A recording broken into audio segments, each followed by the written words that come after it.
نحمده ونصلي على رسوله الكريم اما بعد فقد قال الله تبارك وتعالى كما ورد في القرآن مرات وكرات اعوذ بالله من الشيطان الرجيم بسم الله الرحمن الرحيم لله ما في السماوات والارض ولله ما في السماوات وما في الارض فقال تبارك وتعالى كما ورد في سورة الأعراف إن الأرض لله يورثها من يشاء من عباده وقال عز وجل كما ورد في سورة الحشر كي لا يكون دولة بين الأغنياء منكم وقال جل وعلا كما ورد في سورة الجمعة فإذا قضيت الصلاة فانتشروا في الأرض وابتغوا من فضل الله وقال عز وجل كما ورد في سورة الحديد آمنوا بالله ورسوله وأنفقوا مما جعلكم مستخلفين فيه وقال عز وجل كما ورد مرات وكرات في القرآن وأقيموا الصلاة وآتوا الزكاة وقال جل وعلا كما ورد في سورة البقرة يسألونك ماذا ينفقون قل العفو صدق الله العظيم رب اشرح لي صدري ويسر لي امري واحلل عقدة من لساني يفقهوا قولي اللهم ربنا الهمنا رشدنا واعذنا من شرور انفسنا اللهم ارنا الحق حقا وارزقنا اتباعه وارنا الباطل باطلا وارزقنا اجتنابه آمين یا رب العالمین۔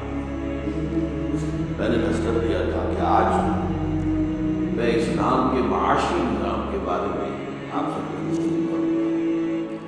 جیسے ہم نے اسلام کا سیاسی نظام کیا ہے، عہد حاضر میں نظام خلافت کا سیاسی اور دستوری ڈھانچہ کیا ہوگا، اس پر گفتگو کی ہے۔ اسی طرح جاننا چاہیے کہ اسلام کا معاشی نظام کیا ہے اور جو دنیا میں معروف معاشی نظام ہے ان سے تقابل کیا ہے، کن چیزوں میں اختلاف ہے، کن چیزوں میں اتفاق ہے۔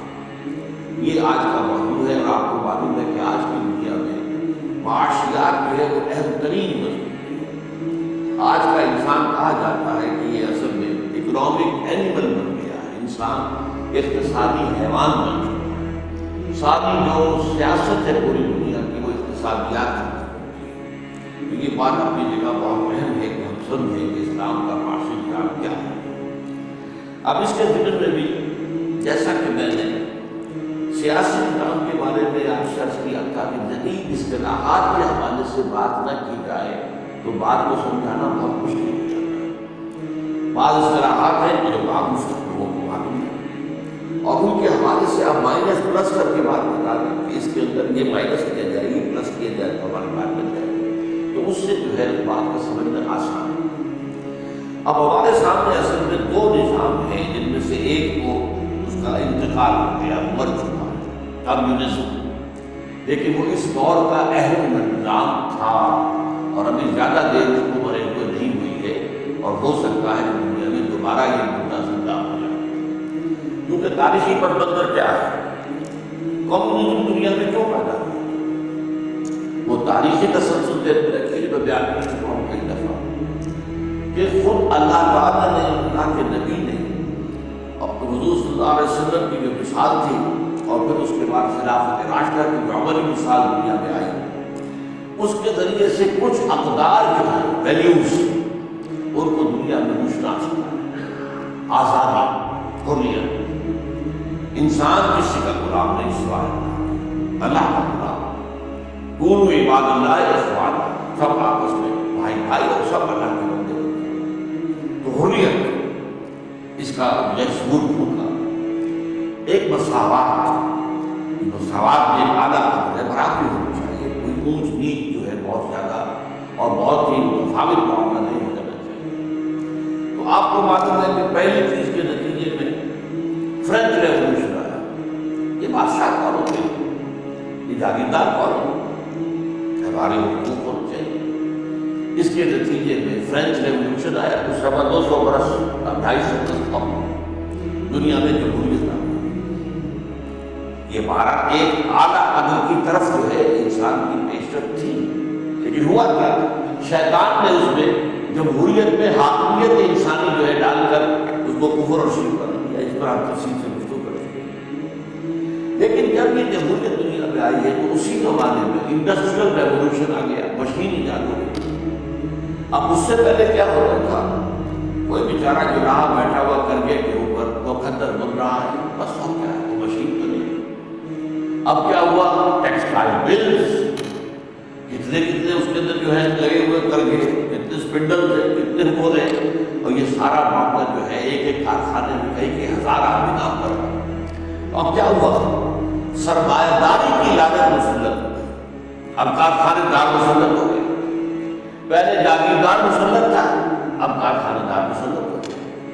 اس کو بہت پیارا ہے مصرع فارسی کا، رسل از یک بند تا افتاد در بندے دیگر، ایک غلامی سے نجات پائی تھی کہ دوسری غلامی کے اندر پھنس گئے، جسے ہم کہتے ہیں کہ آسمان سے گرا کھجور بیٹھتا۔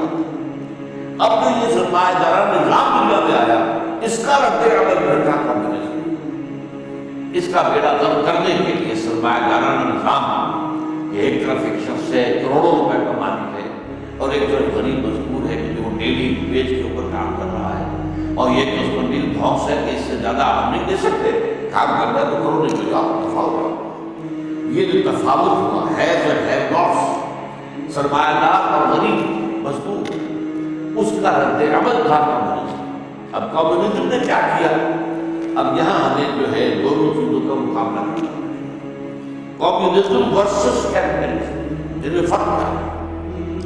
پہلی بات میں نے واضح کر دی، کمیونزم کا نعرہ ہے مساوات، کیپٹلزم کا نعرہ ہے آزادی۔ یہ گویا کہ کیچ ورڈز، آپ کو ویسٹ میں سب سے بڑا لفظ ملے گا آزادی، فریڈم، اور کمیونزم میں کیا تھا؟ مساوات۔ بنیادی کیا فرق؟ کمیونزم نے یہ طے کیا، پہلے تو ایک انتہا پر چلے گئے کہ کوئی انفرادی ملکیت کی کوئی شے ہے ہی نہیں، سب قومی ملکیت، زمین بھی قومی ملکیت، کارخانہ بھی قومی ملکیت، تمہارا گھر بھی قومی ملکیت، سب قومی ملکیت، کوئی پرسنل اونرشپ، پرائیویٹ اونرشپ ختم۔ اس کے مقابلے میں کیپٹلزم میں کیا ہے؟ پرائیویٹ اونرشپ کا ہی۔ آپ ایک کارخانے کے مالک ہو سکتے ہیں، آپ ایک کھیت کے مالک ہو سکتے ہیں، آپ ایک دکان کے مالک ہو سکتے ہیں، ایک کاروبار کے مالک ہو سکتے ہیں۔ یہ بنیادی فرق ہے کہ ایک طرف جو ہے بالکل نفی انفرادی ملکیت ہے، سب قومی ملکیت، نیشنلائز، اور دوسرے طرح کے نہیں، آپ اونرشپ جو ہے پرائیویٹ ہو سکتے ہیں۔ اب اس کا نتیجہ کیا نکلا؟ کمیونزم میں کیا ہوا؟ کام کرو گے، تمہاری رزق کی ضمانت ہے، کام کرو گے، کام ملے گا، کارخانے بھی اچھے، لیکن اس کی تمہیں مزدوری نہیں، تم اونر نہیں، نہ کارخانے کے نہ زمین، کام کرو۔ یہ سب کے سب جو ہے ملکیت ہے ریاست کی، نیشنلائز، یہ جو نیشن کی، قوم کی۔ لیکن یہ ہے کہ اس کا ایک فائدہ بھارت ہوا کہ وہ فرق و تفاوت جو کیپٹلزم میں ہوتا ہے، ایک طرف ایک کروڑ پتی ہے اور ایک طرف ایک بھوکا مر رہا ہے، وہ باہر نہیں تھا۔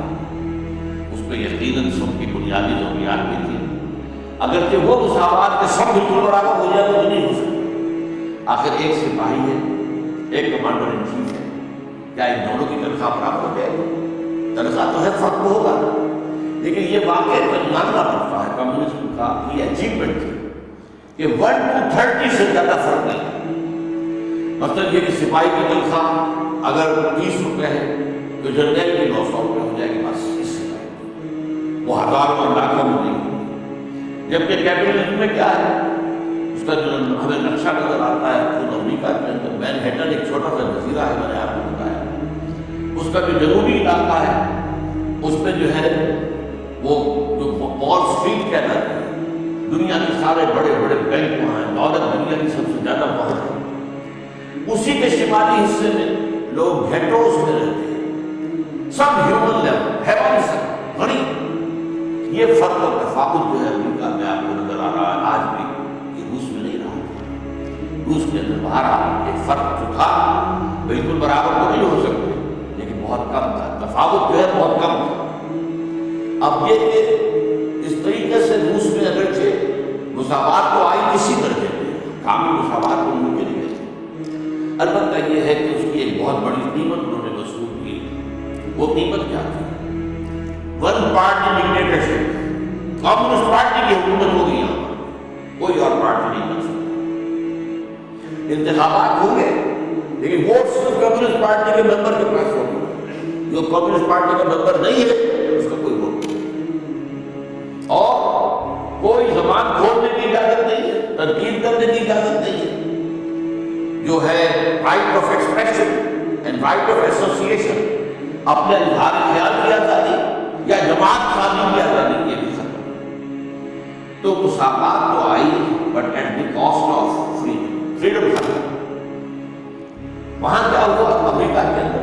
فریڈم تو بہت فریڈم۔ آج کل تو یہ 9/11 کے بعد جو حالات ہو گئے ہیں وہاں پر بھی جو ہے وہ حکومت کا عمل دخل زیادہ نظر آتا ہے۔ ورنہ یہ کہ میں کیونکہ 1979 سے جاتا رہا تھا تو وہاں جا کر واقعی محسوس ہوتا تھا کہ آزاد سزا میں آ گیا، حکومت نظر نہیں آتی۔ امیگریشن سے نکل کر باہر آتے معلوم ہوتا حکومت نام کی کچھ ہے نہیں، کچھ سپاہی کہیں نظر آتے ہیں، نظر آتا ہے تو صرف قوم جو ہے وہ جو کہ کانسٹیبل ہے ٹریفک کا، بس اللہ تعالیٰ وہ بھی مجال ہے کہ آپ کی توہین کر دیں۔ آپ چاہے کتنے ہی ذلیل ہوں اور وہ چاہے اچھا بات کریں ہوئے، سر کہے بغیر آپ سے بات نہیں کریں، سر میں آئی سی اور ڈرائیونگ لائسنس یہ انداز کرو۔ تو آزادی جس چیز کا نام ہے واقع جو اس ویسٹ کے اندر اچیو کی گئی ہے وہ پوری دنیا داری میں نہیں بنی ہے۔ یہ کوئی پولیس اسٹیٹ نہیں تھی جیسے کہ ہمارے یہاں سعودی عرب میں کیا ہے، نہ آپ کو پارٹی بنا سکتے، نہ آپ کو تنقید کر سکتے، نہ آپ کو جلسہ کر سکتے، کچھ نہیں۔ وہاں پر بھی بڑا شخص استبداد ہے، لیکن یہ کہ یہ جو آزادی وہاں تھی وہ at the cost of equality. اب وہاں پر جو فرق و تفاوت ہے کہ ایک بلینئر ہے ارب پتی اور ایک غریب ہے جو اس کے پاس کھانے کو نہیں، وہ خیرات جو ہے حکومت سے جو ملتی ہے اس پر گزارا کرتا۔ یہ فرق و تفاوت جو ہے وہاں پر آپ کو نظر آئے گا، اگرچہ فریڈم وہاں پر وہ اپنے آپ سے ترقی تھی۔ البتہ یہ ہے کہ چونکہ وہاں پر نجی ملکیت تھی، کام کرنے کی آزادی تھی، لہذا یقیناً جو ہے فرق پڑ جائے گا۔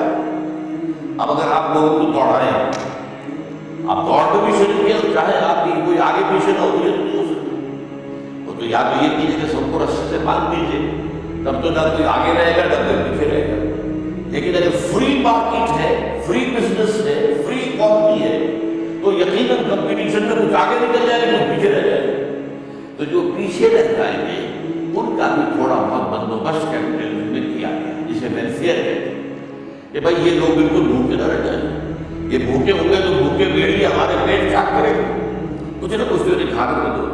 تو ویلفیئر کا نظام کہ ان کے لیے کم سے کم یہ بنیادی جو ہے ان ضروریات اس کی کفارت کرنا ہے، یہ کیپٹلزم نے کیا ہے۔ یہ اگر کہ شروع میں نہیں تھا اس کا حصہ یہ تاکہ جو کما سکتا ہے کمائے، جو نہیں کما سکتا بھوکا مرے، اور اس کے اندر ایک صلاحیت نہیں تو ہم کیا کریں۔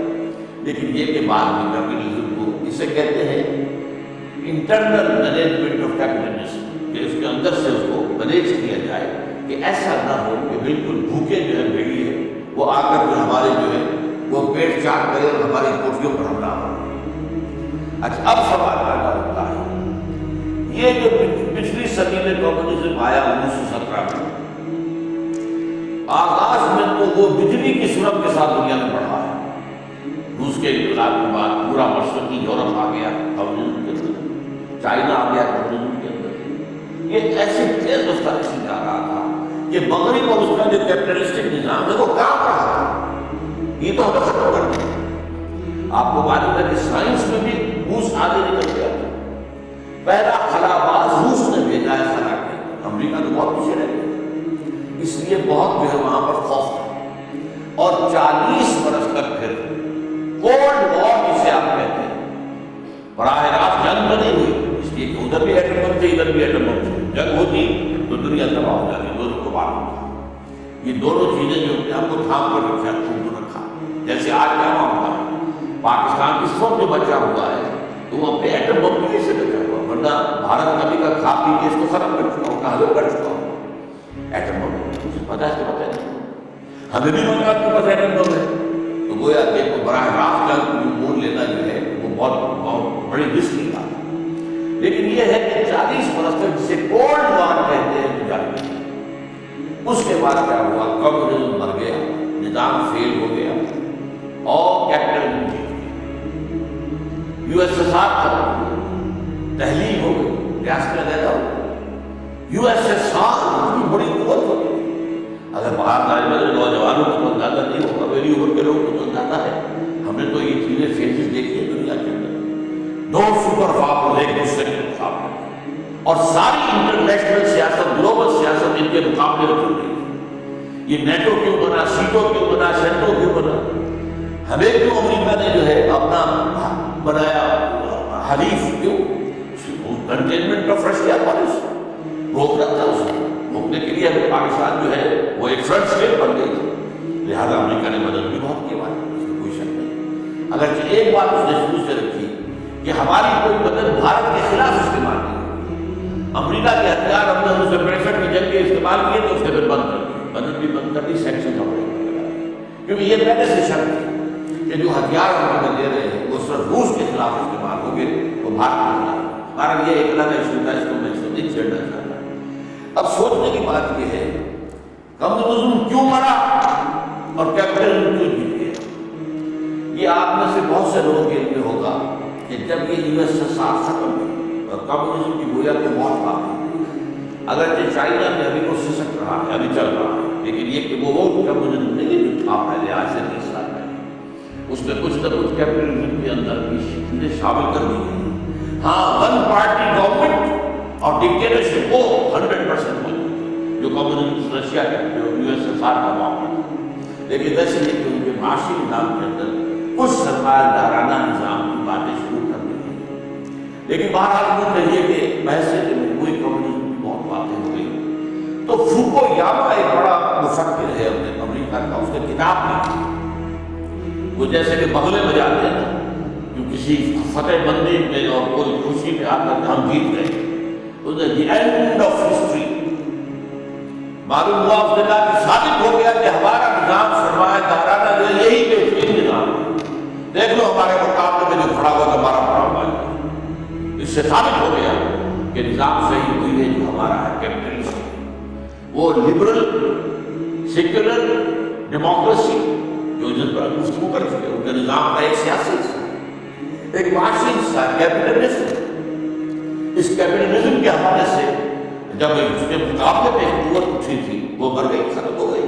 ہم جیت گئے تو مطلب ہوا کہ سرمایہ داری جیت گئی. ثابت ہو گیا کہ بہترین نظام سرمایہ داری. پھر اس کے بعد جو ہے ہنٹنگٹن نے کتاب لکھی کہ نہیں، ابھی یہ معاملہ ختم نہیں ہوا، ابھی تاریخ کے اور دور آنے ہیں، ابھی کلیش آف سیویلائزیشن ہونا ہے، تہذیبوں کا تصادم ہونا ہے. اور اس کے بعد ایک اور کتاب آئی ہے کلیش آف سسٹمز ہونا ہے، اور جو نظاموں کا ابھی مقابلہ ہوگا اور اب نظام سامنے آ سکتا ہے اسلام کا نظام، وہ آ کر تمہیں جو ہے چیلنج کرے گا. یہ اس کا امکان ہے جو دنیا میں قائم کیا جا رہا ہے. اور نیٹو جب یو ایس ایس آر ختم ہوا ہے، اس کے بعد جب نیٹو کو سرعام منظم کرنے لگے اور ایکسٹینڈ کرنے لگے، NATO North Atlantic Treaty Organization NATO, اور رشیا کے مقابلے کے لیے تھی، یو ایس ایس آر کے کنٹینمنٹ کے لیے تھا. ایک وقت ہمارا دشمن تو ختم ہو گیا، اب تو پاکستان اب ہمیں مسلم فنڈامنٹلزم کا خطرہ ہے. ہمیں اندیشہ ہے کہ نظام جو ہے اسلام کا نظام وہ ہمارے مقابلے میں آئے گا، اس کے لیے ہمیں تیاری کرنی ہے. اور اس کے بعد کی ساری پالیسی بیس کی اسی ایک مرکزی نقطے کے لیے ہو رہی ہے. اور اب مجھے بتانا یہ ہے کہ کیوں مر گیا کمیونزم، کیوں جیت گیا کیپٹلزم. اس کے 2 اسباب ہیں. پہلا سبب کیا ہے؟ انسانی جبلت ایک ہے، سرشت ہے انسان کی، اس کو آپ نے نظر انداز کر. اس سرشت میں کیا ہے؟ اگر یہ کھیت میرا ہے، اس کی پیداوار میری ہوگی تو میں زیادہ محنت کروں گا. زیادہ پیداوار ہوگی تو فائدہ میرا ہے تو میں محنت زیادہ کروں گا. اگر وہ میرا کھیت نہیں ہے، میں نے تو محنت کرنی ہے تو میں زیادہ نہیں کروں گا. مجھے تو ویج ملے گی، مزدوری ملے گی نا، وہ مزدوری کم پیداوار تو زیادہ پیداوار تو وہی رہے گی، میں کیوں زیادہ کام کروں. یہ انسان کی بیسک سرشت ہے، نیچر ہے. چاہے اسے آپ کے اینیمل تربیت ہے انسان کے اندر، بڑائی بھی ہے، اونچائی بھی ہے، نچائی بھی ہے۔ اللہ نے پیدا کیا آخر تقویم میں، پھر اسفل سافلین میں تو اسی انسان کو ڈالا، تو یہ اس کے سفلی جذبات میں۔ اب جیسے ایک کارخانہ ہے، کارخانے کا جو ایک مالک ہے، اس کارخانے کی ایک مشین خراب ہو گئی، اب ظاہر بات ہے کہ ایک مشین سے کارخانہ تو کھڑا ہو گیا، کارخانے کا مالک رات بھر کھڑا رہے گا مستریوں کے سر پر سوار دینا ٹھیک طرح سے، کیونکہ اگلے روز ظاہر بات ہے کہ لیبر تو آ جائے گی، میرے اوپر تو پڑ جائے گا، مجھے بھیج تو دینی پڑے گی، اور کارخانہ کام نہیں کرے گا تو میرا تو نقصان ہو جائے گا۔ لیکن جیسے بھٹو صاحب نے کیا تھا، کارخانہ ہو گیا نیشنلائز، وہاں آپ نے 20ویں گریڈ کے ایک افسر کو لا کے بٹھا دیا، وہ افسر صاحب ہے، وہ مالک تو نہیں، اب اس کو اگر مشین خراب ہو گئی اس کے افسر کو کیا پرواہ ہے، 4 دن کا کھانا بند رہے غریب والا سے، کیوں میری تنخواہ میں کمی ہو جائے، وہ کیوں کرے گا، میرا وہ رات کو کیوں جائے گا، مالک جا کے کھڑا رہے گا، سب پر سوار رہے گا، درست کروائے گا، چلائے گا کارخانہ۔ جو مالک نہیں ہے تو بڑا تنخواہ ہے، اس کو تنخواہ بھی نہیں ہے، وہ خامخواہ اپنے آرام کی تسلی برداشت کرے گا، اسی لیے ہمارا فیلئر ہو گیا۔ جب نے نیشنلائز کیا تو نتیجہ کیا نکلا، مزدوروں نے کام کرنا چھوڑ دیا، ریلوے کا جو حال ہو گیا تھا، وہ میں آپ کو لطیفہ سنا دیتا ہوں کہ اس زمانے میں ایک دفعہ جا رہا تھا کراچی، اور فرسٹ کلاس اور تیز گراؤنڈ، لیکن کیا حال تھا، نہ اس میں بجلی نہ پنکھا نہ ٹوائلٹ میں پانی، فرسٹ کلاس کا کیا ہے، چیز رہے تھے لوگ بیٹھے ہوئے گالیاں دے رہے تھے، دیکھو منی بس سمجھو کہ پہیا چل رہا ہے، اگر یہ پہیا یہاں رک گیا اور یہ جنگل کے اندر گھڑی کھڑی ہو گئی تب کیا کرتا، تو چلو پانی نہیں ہے، بجلی نہیں ہے، پنکھا نہیں ہے، یہ پہیا یہ حال ہو گیا، کام کرنا چھوڑ دیا۔ تو یہ جو فرق ہے، اب اگر ظاہر بات ہے کہ انفرادی ملکیت ہے تو آپ محنت پیدا کریں، پروڈکشن بھی پیدا ہو، اس پر کمپٹیشن بھی ہوگا، آپ بہتر سے بہتر مال بنائیں گے تاکہ آپ کا مال زیادہ بکے، کم سے کم قیمت پر دیں گے تاکہ آپ کا مال زیادہ بکے، ٹرن اوور زیادہ رہے۔ یہ سارے جو ہے یہ کیپٹلزم کے فوائد ہیں، اس کی وجہ سے یہاں پر پروڈکشن زیادہ، پیداوار زیادہ۔ روس میں کیا تھا، ویٹ پروڈیوسنگ ایریا بہت زیادہ امریکہ سے، لیکن وہی تو وہاں پہ کام کرنے والے مزدور جو نا مالک تو تھے، زیادہ پروڈکشن کم ہو رہی ہے۔ امریکہ ایکسپورٹ کرتا تھا اور روس امپورٹ کرتا تھا۔ یہ گویا کہ سب سے بڑا بنیادی جو سبب ہوا ہے، اس کی اکانومی فیل ہوئی ہے۔ اس کے پاس تو جتنے جو ایٹمک وار ہیڈس تھے آج بھی امریکہ کے پاس نہیں تھے، اس کے بعد 3000 ستائش، امریکہ کے پاس 1000 لیکن یہ تو سارے ایٹمک وار ہیڈس رکھے رہے اور ختم ہو گیا۔ کیوں؟ اکنامک اسٹیٹس کے بات۔ تو پہلی بات تو یہ ہوئی کہ اس کیپٹلزم کے اندر یہ جو خوبی ہے اس کی وجہ سے وہ جیتا، اور کمیونزم میں یہ جو خامی اس میں سے وہ ہار گیا۔ نمبر 2، اسی انسانی فطرت کا ایک پہلو یہ بھی ہے، میں چاہتا ہوں کہ میری رائے جو میں پیش کروں لوگوں کے سامنے، مجھے حق ہونا چاہیے، مجھے اپنے خیالات کو ایکسپریس کرنے کا حق ہونا چاہیے، فریڈم آف ایکسپریشن، اور میں چاہتا ہوں جماعت بنانے ایک پروگرام دینا تو مجھے حق ہونا چاہیے، ایسوسیشن، رائٹ آف ایسوسیشن، جو ویسٹ کے اندر ہے آزادی ہے مکمل، اور چونکہ روس میں نہیں رہی لہذا اندر سے گھٹن ہو گئی۔ اب سوچنے سمجھنے والے لوگ، آخر لوگوں کے اندر ہر طرح کے لوگ ہوتے ہیں، سوچنے سمجھنے والے لوگ اس حبس کے اندر نہیں رہ سکتے۔ وہاں کے دانشور بھاگتے تھے، روس کے جان چھڑا کے بھاگتے تھے، امریکہ میں جا کر آباد ہوتے تھے۔ کیوں؟ ایک آزادی کی فضا ہے، آپ کو اپنی بات کہنے کا حق حاصل ہے، آپ کو اپنی بات کی بنیاد پر جماعت ساتھ بنانے کا حق حاصل ہے۔ تو یہ دو فیکٹرز ہیں جن کی وجہ سے جو کمیونزم ہے وہ مار کھا گیا، مر گیا، اور کیپٹلزم جیت گیا۔ اب میں ان کے حوالے سے آپ کو بتا رہا ہوں۔ اب اسلام کے نظام کے بارے میں کچھ جو بڑی ایک بحثیں ہمارے یہاں چلتی رہی ہیں، آج کل وہ ختم ہو چکی ہے، کیونکہ کمیونزم مر گیا، وہ بات ختم ہو گئی۔ آج سے کچھ 30-40 سال پہلے تو ہمارے یہاں لیفٹسٹ رائٹسٹ کمیونسٹ لوگ بھی تھے کہ نہیں، لیفٹسٹ تھے کہ نہیں، لیفٹسٹ رائٹسٹ، آج کل یہ الفاظ سن نہیں کیا، کیونکہ وہ لیفٹ کا تو معاملہ ختم ہو گیا، لیفٹ کا قبلہ کعبہ ختم ہو گیا۔ لیکن یہ کہ لیفٹسٹ ہے، یہ رائٹسٹ ہے، یہ فلاں ہے، یہ سوشلسٹ ہے، بھٹو نے نعرہ لگایا تھا اسلامک سوشلزم کا نعرہ لگایا تھا، آیا تھا میدان میں، روٹی کپڑا اور مکان کا نعرہ لگایا تھا، یہ سارا جو معاملہ یاد کیجیے۔ اس وقت بڑی بحثیں چل رہی تھی کہ یہ جو تم کہتے ہو کہ ہر چیز بس اللہ کی ملکیت ہے، تو پھر یہ ہر چیز ملکیت ہے تو تمہارے پاس جو جائیداد ہے وہ کیوں ہے؟ اور پھر زکوٰۃ کس چیز پہ ہو؟ اگر کسی کی ملکیت کچھ نہیں ہے کچھ اپنے پاس رکھتے ہی نہیں، یہ جو قرآن کہتا ہے کہ پوچھتے کہ ہم کتنا خرچ کریں گے، تو جو تمہاری ضرورت ستائی تو خرچ کر دو اللہ کی راہ، ڈونٹ ریٹین اینی تھنگ، تو پھر زکوٰۃ کیا ہوگی؟ اگر ریٹین کرنا ہی نہیں ہے تو جائیداد کی تقسیم کا قانون دے رکھا ہے، وہ تو دے رکھا ہے کہ جو بھی آپ کو چھوڑ کر جا رہے ہیں، جو بھی مال آپ نے چھوڑا ہو، کسی شخص فوت ہوا ہے تو اس میں یہ حصے دار ہے، یہ بیٹوں کا حصہ ہے، یہ بیٹوں کا حصہ ہے، یہ بیوی کا حصہ ہے، یا بیوی اگر فوت ہوئی ہے شوہر کا حصہ وغیرہ۔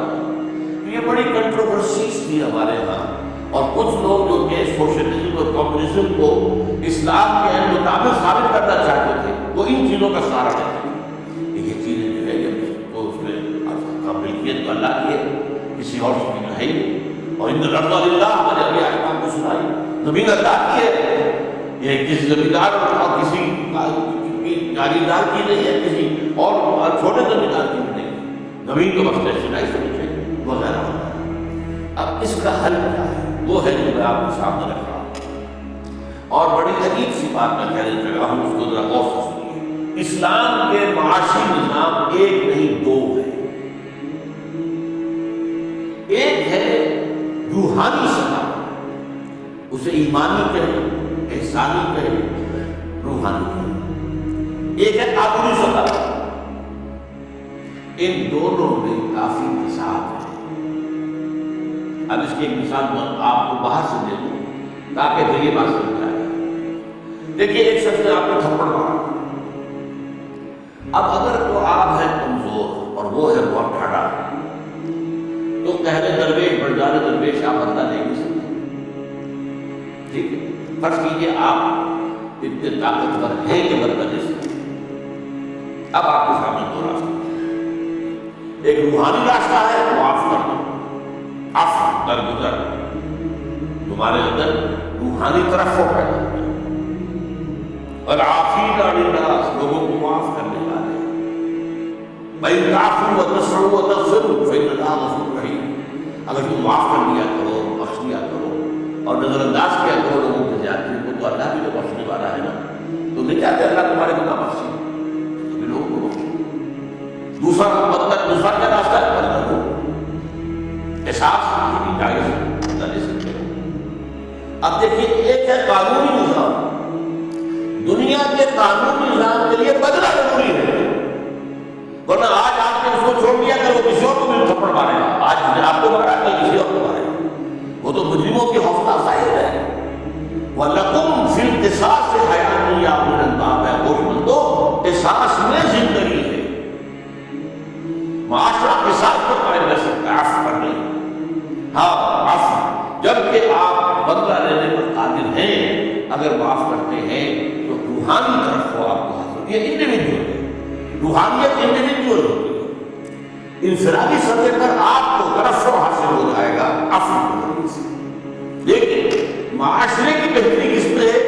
قصاص میں۔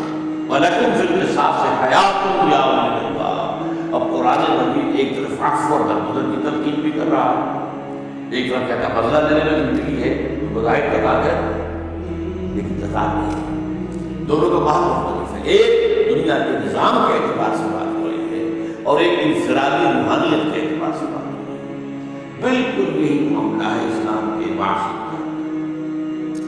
اسلام کا ایک معاشی نظام ہے روحانی لیول پر، اس کے 4 کارڈنل پرنسپلز ہیں، نوٹ کر لیجیے۔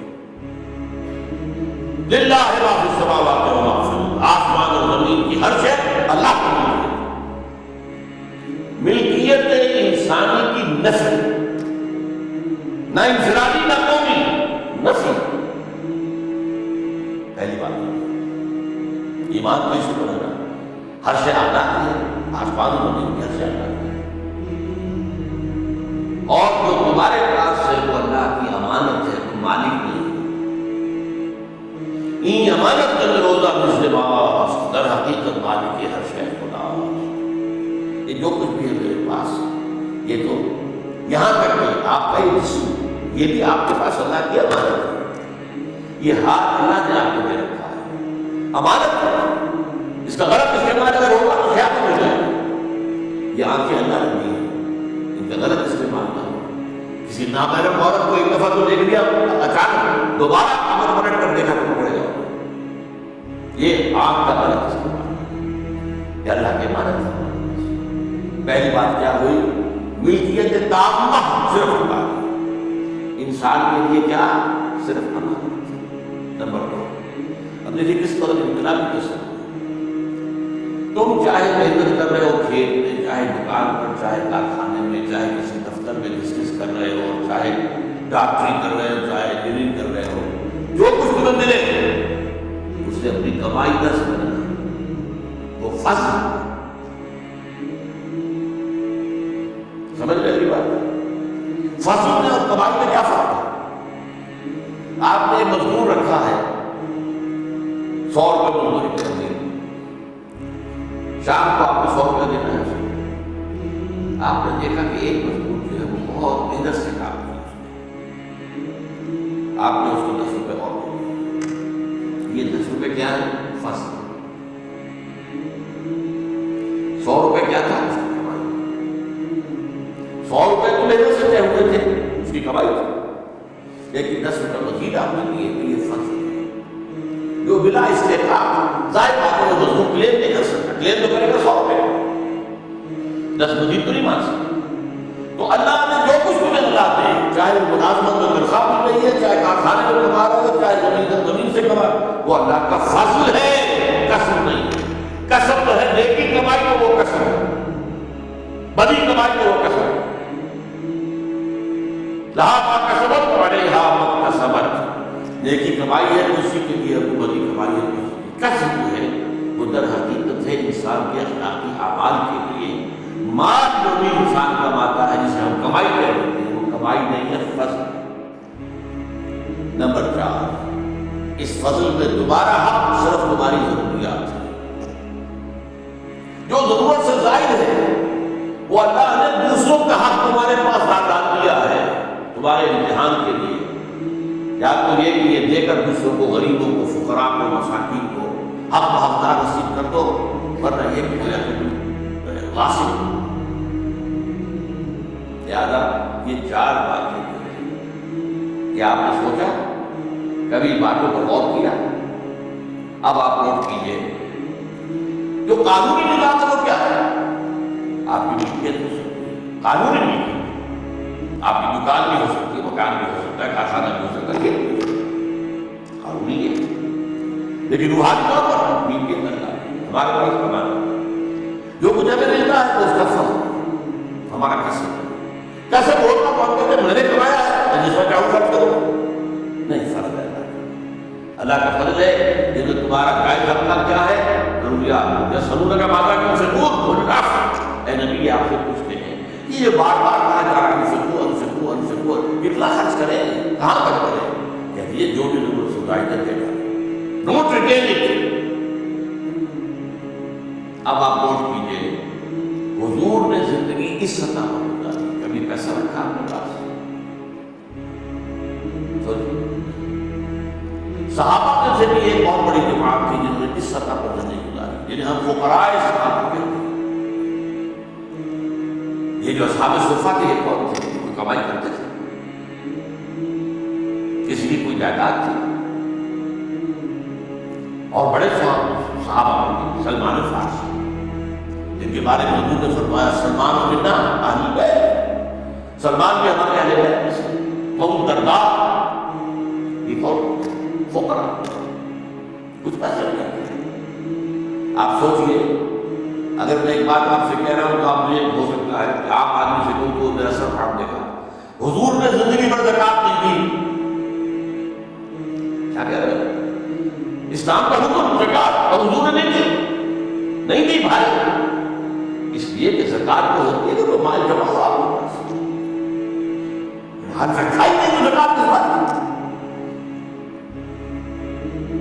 اگر سورج کھڑا ہو جائے وہ مغرب کی طرف نہ ڈھل کے تو کیا ظہر کا وقت ہو جائے گا؟ کھڑا ہے تو وہیں پر ظہر تو نہیں آئے گی، عصر تو نہیں آئے گی. اسی طریقے سے مال رکھا ہی نہیں اپنے پاس تو زکات کیسے ہوگی؟ وراثت کہاں ہوگی؟ کس بات کی وراثت؟ حضور نے تو فرمایا نحن معاشر الانبیاء لا نرث ولا نورث، ہم جو نبی ہیں، جو ایک جماعت ہے اللہ کی طرف سے، وہ تمام انبیاء جو ہیں بنو اولاد کی کہا حضور نے، یہ جو ہے حقیقت ماں ذات بھائی ہیں آپس میں، باپ ان کا ایک ہے، ماں الگ ہے نبیوں کی۔ تو فرمایا کہ ہمیں نہ ہمیں وراثت ملتی ہے اور نہ ہماری کوئی وراثت آگے جاتی ہے۔ اسی پر تو جھگڑا کر دیا تھا حضرت فاطمہ رضی اللہ تعالیٰ عنہ۔ حضور نے باغ فدق رکھا ہوا تھا اپنے گھر والوں کے خرچے کے لیے، ان کے انتقال پر فرمایا انہوں نے، حضرت فاطمہ نے کلیم کیا یہ میرے باپ کی وراثت ہے، مجھے منتقل کرو۔ حضرت ابو بکر نے فرمایا حضور نے تو یہ حدیث کہی ہے کوئی وراثت نہیں ہوئی، پھر وراثت میں تو ایک بتاوا ہے برتنے کے لیے چیز رکھی، وہ ملکیت تو نہیں۔ اسی طریقے سے نوٹ کیجیے یہی سطح ہے جس پر کہ صوفیاء کرام نے زندگی گزاری۔ یہ جو بابا فرید رحمۃ اللہ علیہ، ان کے ہاتھ پر اگر لاکھوں آدمی ایمان لے آئے، اور اگر اجمیری معین الدین اجمیری رحمۃ اللہ علیہ لاکھوں آدمی ایمان لے آئے، کیوں؟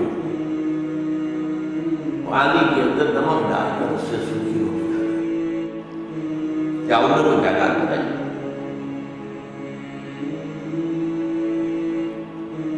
اب ان کے مقبرے جائیدادیں بن گئی ہیں، یہ دوسری بات ہے، اس کا اس نے پوچھا تو کوئی تعلق نہیں، اور جو بھی سجادہ نشین ہیں ان کے عیش جو بھی ہو رہے لیکن خود ان کا معاملہ کیا تھا؟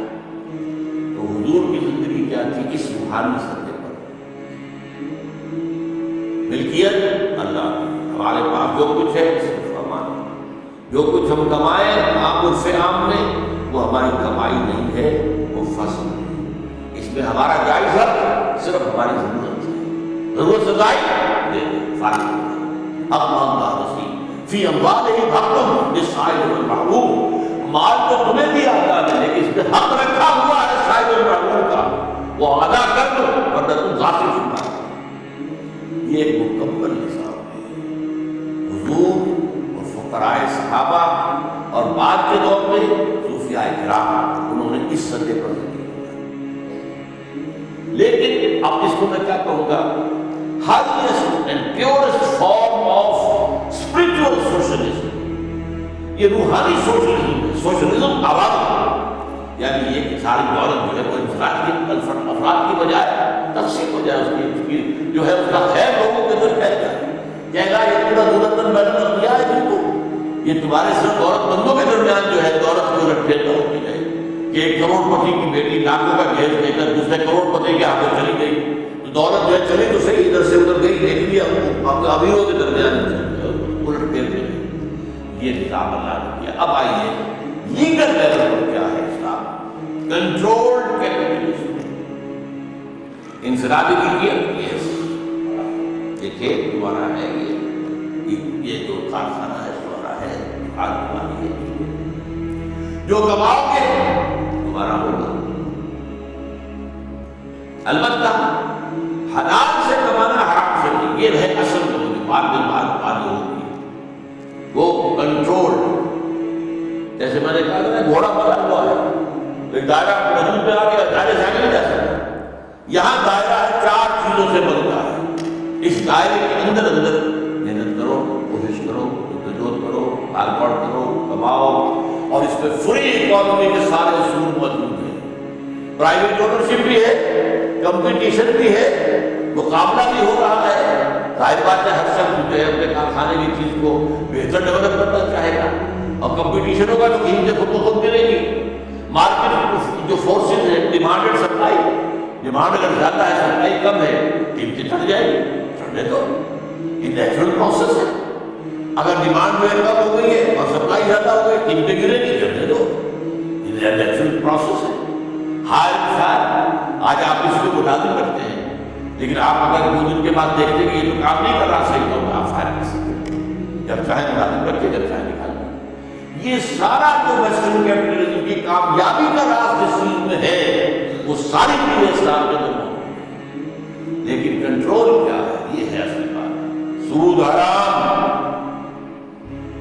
جوا حرام، شراب اور منشیات حرام، جنس کی بنیاد پر کمائی حرام، چار دیواری بن گئی ہے جس کے اندر ان چاروں چیزوں سے ہٹ کر محنت کرو، زیادہ کماؤ گے تمہارا ہوگا، اور اس میں سے ایک حد سے آگے بڑھ جائے گے تم سے زکات نہیں جائے گی۔ کیوں کہ یہ جو فری ہے اکانومی، اس چار دیواری کے اندر فری اکانومی ہے، آر ہے، ڈیمانڈ اینڈ سپلائی ہے، فری اکانومی ہے، مارکیٹ اکانومی ہے، یہ ساری چیزیں پر پرسنل اونرشپ ہے، پرسنل انسینٹیو ہے، زیادہ کام کرنے کا جذبہ کیوں ڈھونڈے گا؟ میری دکان میں زیادہ دیر رات کو بیٹھوں گا تو زیادہ کمائی ہو جائے گی، اچھا مال بنا کے دوں گا، کم قیمت پر دوں گا تو بکری زیادہ ہوگی، ٹرن اوور زیادہ ہو جائے گا، یہ سارا کاروبار کرتا ہے۔ اس کے اندر یہ کیپٹلزم ہے، ایک کنٹرول، یہ میں نے چار دیا۔ اچھا اب اس میں آپ ایک حد سے آگے بڑھ گئے، کیونکہ فری ہے، کچھ آگے نکل جائے کچھ پیچھے رہ جائے، مجھے بتایا تھا فری اکانومی میں تو لازم ہوگا، لہٰذا اب یہ ہے جو آگے چلے گئے 9 سینچری گئے، do you own $7 of gold? ہمارے پاس 7 تولے سونا ہے یا 52 تولے چاندی ہے، اور تم ڈونر ہو، اور جس کے پاس نہیں ہے وہ ریسیپینٹ، یہ زکات ہے۔ تو ختم من اغنیائہم وترد الی فقرائہم، وہ ان کے امیروں سے لے کر ان کے غریبوں کو دے دیا۔ وہی بات جو ویلفیئر کا نظام دنیا میں قائم کیا گیا، وہ تو میں سمجھتا ہوں کہ سب سے پہلی ویلفیئر اسٹیٹ تو قائم ہوئی ہے اسلام نے، سب سے پہلی سوشلسٹ اسٹیٹ تو قائم ہوئی ہے اسلام نے۔ ہر شخص کی بنیادی ضروریات کی کفالت ریاست کرے، اور اس کے لیے دنیا سے کہا جو آگے چلے گئے وہ دین، وہ ڈونیٹ، وہ ڈونرز، جو پیچھے رہ گئے۔ اچھا فقیر جو ہے اس کا مطلب یہ نہیں کہ بھوکا مر رہا وہی فقیر ہے، جس کے پاس 7 تولہ نہیں ہے وہ فقیر ہے، یعنی زکات کے معاملے میں فقیر کسے کہا جائے گا؟ جس کے پاس یہ جو ہے نصاب والا مال نہیں ہے وہ فقیر ہے، جس کے پاس ہے وہ غنی ہے، غنی دے کے تو ختم من اغنیائہم وترد الی فقرائہم۔ اس طریقے سے وہ انٹرنل مینجمنٹ آف کیپٹلزم بھی موجود ہے، لیکن ہے کس طریقے سے؟ خوبصورتی اس کی کیا ہے؟ دنیا میں سوشلزم کا جو نظام آج ہے وہ ٹیکسز کی بنیاد پر ویلفیئر چلاتے ہیں، اور ٹیکس جو ہے نیچرلی ہر شخص اس کو اپنے اوپر بوجھ سمجھتا ہے، اور وہ راستے تلاش کرتا ہے ادھر سے ادھر سے کسی طرح ٹیکس ایویژن ہو جائے، بچ جاؤں۔ بڑی بڑی کمپنیاں ہوتی ہیں جو راستے بتاتے ہیں سرمایہ داروں کو کہ ٹیکس سے بچنے کا یہ راستہ ہے، اس کا وصول کر لو۔ اور زکات عبادت ہے، عبادت میں اللہ سے ہیرا پھیری تو نہیں کرے گا انسان، عبادت ہے، لہٰذا وہاں کو دے گا، پورا دے گا۔ لہٰذا اس سے جو نظام قائم ہوا زکات کی بنیاد پر، جو سوشلزم قائم ہوا، واقعہ تو یہ اس کی کوئی نظیر نہیں، اس کی کوئی مثال نہیں۔ اب جو ہے آج کل آپ کے پاس امریکہ میں تو بہت کم نظام ہے اس کا ویلفیئر کا، بہت گھٹ گیا، بہت نیچے، زیادہ ننگا کیپٹلزم ہے امریکہ میں۔ برطانیہ اور کینیڈا اس سے بہتر ہے، لیکن سب سے اوپر ٹاپ پر اسکینڈینیوین کنٹریز ہے، یہ سویڈن اور ناروے اور ڈنمارک، لیکن اب انہیں رفتہ رفتہ اپنا وہ کام گھٹانا پڑ رہا ہے، اس لیے کہ وہ ان کی اکانومی بیٹھ رہی ہے۔ آج جو ہے اس کیپٹلزم پر دوبارہ موت آنے والی ہے۔ آپ کو معلوم امریکہ کے اندر جس طرح کی ریسیشن آئی ہے، جس طرح کی تباہی وہاں ہوئی، اسی کے اثرات دبئی تک میں پہنچے، جو وہاں پہ جائیداد کی قیمتیں ایک دم عاجز ہو گئی۔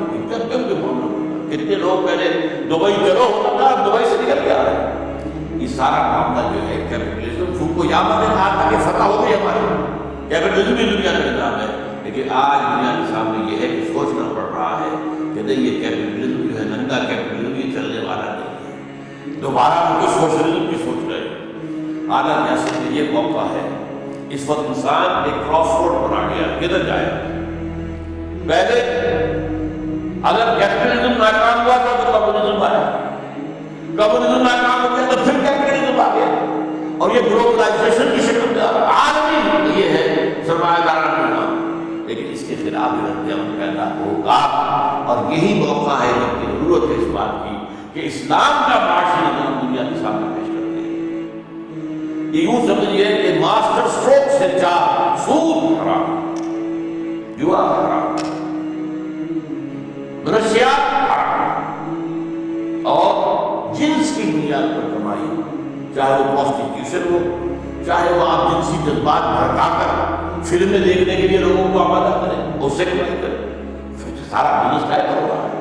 جنسی جذبات جتنے آپ بھڑکائیں گے زیادہ اتنی آپ کی فلم کامیاب ہوگی، اتنی آپ کی کامیابی ہوگی، اتنی جو ہے کمائی ہوگی۔ تو جنس کی بنیاد ہر اشتہار پر عورت کو جو بٹھا رکھا ہے، سوچنے کی بات ہے۔ موٹر سائیکل کا اشتہار ہے بس وہ خاتون کھڑی ہوئی ہے، بسکٹوں کا اشتہار ہے وہ خاتون، یہ بھائی یہ خاتون یہ بکاؤ مال بن گئی، اس کی شکل و صورت کو تم نے بکاؤ مال بنا دیا، تو جنسی جذبات کو استعمال کر رہے ہیں۔ اور اب تو یہ ہے کہ آپ کو معلوم ہے پروڈکٹس کو زیادہ بیچنے کے لیے اس میں جوئے کا فیکٹر شامل کر دیا گیا، یہ کر دو تو پھر یہ لاٹری نکل آئے گی، یہ انعام تو جوا ہو گیا ہو گیا۔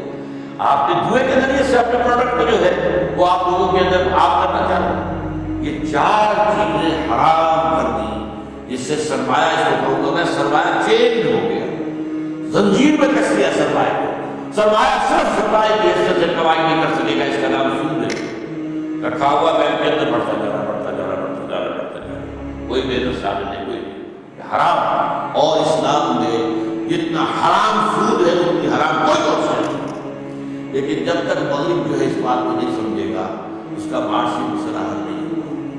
ہو سکتا ہے کہ پھر کچھ سوشلزم کا اگر اسلام کا دان میں نہ آیا، اور یہ میں پھر ایک بڑی طرح داستان ہو جائے گی، اسی کام کے لیے پاکستان ہم نے بنایا تھا۔ اسلام کے نظام کا ایک نمونہ دنیا میں پیش کریں۔ جب اسٹیٹ بینک آف پاکستان کی تاسیس ہو رہی تھی تو انوگرل سیشن جو ہوا تھا اس میں قائد اعظم کی تقریر تھی، اس میں یہی تھا کہ مغرب کے نظام نے انسان کو کوئی خیر نہیں کیا، صاف۔ اب آپ کا کام یہ ہے کہ آپ دنیا میں اسلام کے اقتصادی نظام کو دنیا کے سامنے مرتب کر کے پیش کریں۔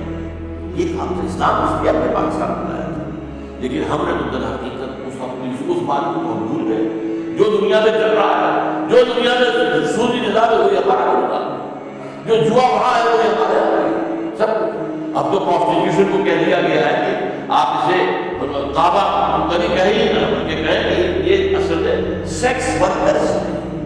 اسلام کا نظام معاشی، روحانی، احسانی، ایمانی سطح پر highest and purest form of voluntary socialism, یہ آپ سے جبر نہیں کرے گا کہ جو بھی ضرورت ہے دے دو، جبر نہیں، جبر صرف ہوگا زکات کے اندر، یہ تو قانون ہے، یہ دینا پڑے گا، باقی رکھو اپنے پاس، چاہو تو اللہ کے بینک میں ڈپازٹ کرا دو، اگر اللہ کی راہ دے دیا ہے تو کہاں گیا وہ اللہ کے بینک میں ڈپازٹ کر گیا، اگر تمہارا چوائس ہے یا دنیا کے بینکوں کے اندر رکھ کر ڈپازٹ کر کے سود کھانا حرام، اللہ کے بینک میں رکھو نا وہ 700 گنا ملے گا وہاں پر کم سے کم، یہ ہے لیکن چوائس ہے، یہ جبر نہیں ہے۔ صحابہ کرام میں سے بھی بہت سے لوگ تھے جو کاروبار بھی کرتے تھے، جائیدادیں بھی تھی، پیسہ بھی ان کے پاس ہوتا تھا، تبھی تو آپ سے ایک وقت پر آ کر مجھے دیتے تھے۔